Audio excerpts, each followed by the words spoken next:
Welcome back to Don't Tell Me About Yourself podcast. We are at the Shaker booth at Unleash America in Las Vegas, and we are sitting with Rosie Parra. Hi, Rosie. Can you tell Hi. us what role you're in right now in the company you're with? Yes, I am the corporate HR director for Caesars Entertainment. That's amazing. Yeah. Here, we're close to home, right? Yes, Very close to exactly. home. Like literally across the street. Is her office? That's amazing. Yeah, you're definitely our most local guest. I know that Yes. for sure. Yeah. I'm curious to know if you could start by just talking to us about what's something in your industry that most people completely misunderstand. Something in the industry that people misunderstand. Well, can be a lot of things. I think it's right now how the industry is moving too fast, and maybe it's more of the lack of awareness of what's going on. So not necessarily to misunderstand, but to fully capture where the industry is moving along right now. Sure. Yeah. And a lot of people don't work in your specific industry, right? So some of us are outsiders. And so we're curious to know, what are the challenges that your industry is facing right now? I think we hear a lot on the news that things are not going well, but all you have to do is walk into any of our casinos and you will see tons of people there. So it's not necessarily what the news are reflecting. It's not the way we feel. It's not the way we sense that things are going. I think the difference is pretty much that the news sometimes can exaggerate things a little bit, but things are going fairly well. Well, that's good that you're seeing that things are going fairly well. I'm not sure if I would have known that on my own, so that's pretty interesting. I was going to ask, is there anything in particular that you're looking forward to, or vendor or type of technology you're looking into while you're here at the conference? Interesting that you ask, and I'm sure everybody has answered AI all over and all over again.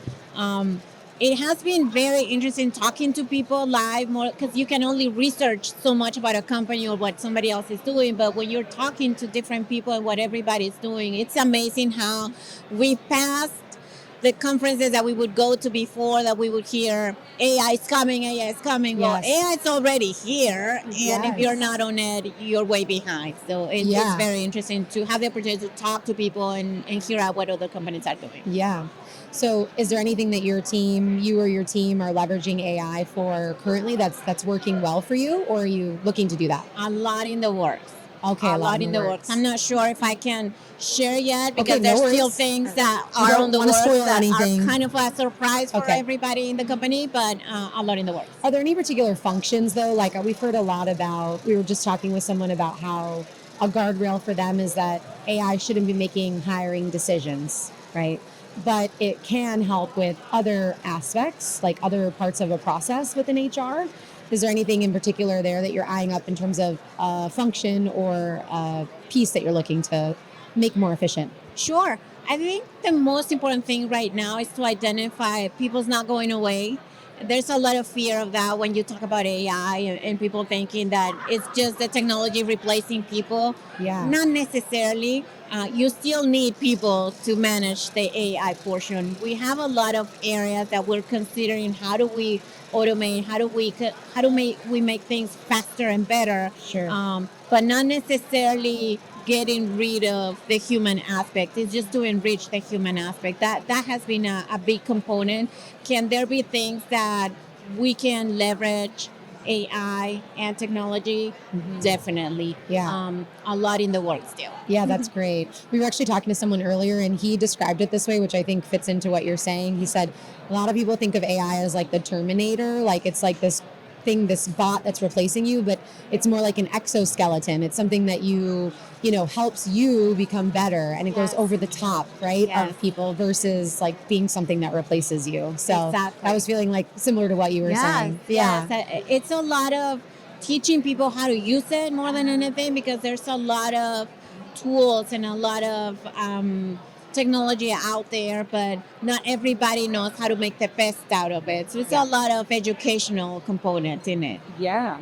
And curious to know, I've heard companies talking about this too. Where does that education come from in your company? Because sometimes it's driven by the employees, sometimes it's driven from the CEO. Where does that innovation or that curiosity mostly come from in your company? Who's driving it, you know? I think it's a little bit of everywhere and everyone. Yeah. It's coming from the outside. It's coming from the It's all inside. It's an all enclosed completely. Yeah. Yes. Okay. Yeah. Are there any specific metrics or data points that you rely on the most right now in your work? There are a lot of metrics. Not sure if I follow. If you want to tell me a little bit more specifically on what aspect you're asking.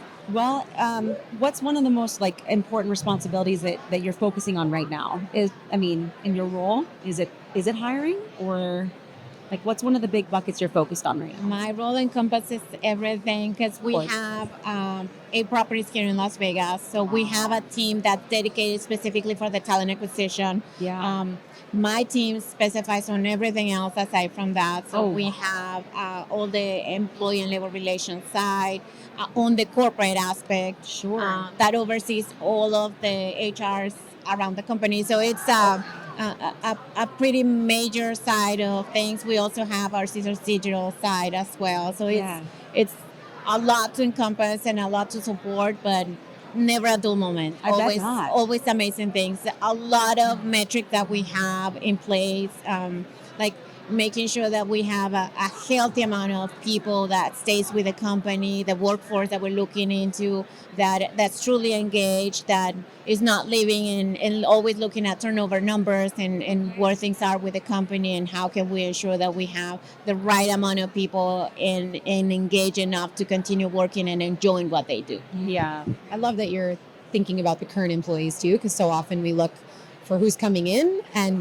those people that are currently there might not necessarily get all that attention, right? And Yes. time. I've been with the company for 19 years, so my I want to make gosh. sure that people that's joining our company can be there for long enough. My boss has been there for 20 years. Yeah. And it's been, we have a very tenure amount of team members around us. That's amazing. Well, you're coming up on a big anniversary then. 20 years is right around the corner. Yeah, Oh my it's right gosh. around the corner. Looking forward to it. Did you get like a plaque or like a nice corporate gift, I assume? Something? There are some very Okay. nice perks. Shout out. Yeah. Yes. Well, one question I have is, what's the number one thing that talent leaders need to know, like, or be thinking about in the year ahead from your perspective? I think we go back to the AI. Okay.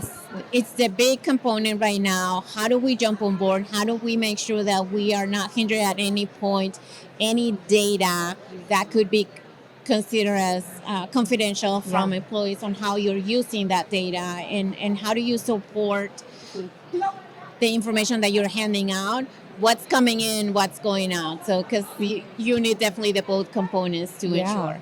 And it's kind of the wild, wild west right now for AI, right? It's kind of reminding me of when the internet first, became, there wasn't a lot of guardrails. There wasn't a lot of understanding of what we could do, what we shouldn't be doing, right? And we just had to learn over time. And that's kind of where we're at with AI. Yes. It's very wild, wild west. But I think it's important companies like yours are thinking about guardrails before you're forced into them, right? Yes. Like, so kind of with that ethical or moral compass to start, right? Exactly. Because eventually the things you're referencing will be, against the law, right? Yes. But they're not yet. And so until then, what are you doing to prepare? I think that's really, really smart.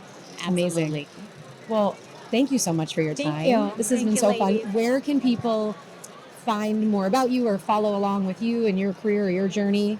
Thank you. I have a LinkedIn profile. Perfect. I have all the information there. I try to be active on it and have over 20,000 followers. Oh my gosh, Rosie. I try to be active on LinkedIn. A lot of people that you get to know on that aspect, and that you reach out and that you continue with some type of keeping track of each other. So amazing. that's definitely a great way. I didn't know we were in company with fellow LinkedIn influencer, Lorna. I know. How exciting. 40,000. I mean, well deserved. And I'm excited to see what you put up there. Absolutely. Thank Thank you, you so ladies. much. Great spending time with both of you. Enjoy the rest of the conference. Thank you. You as well.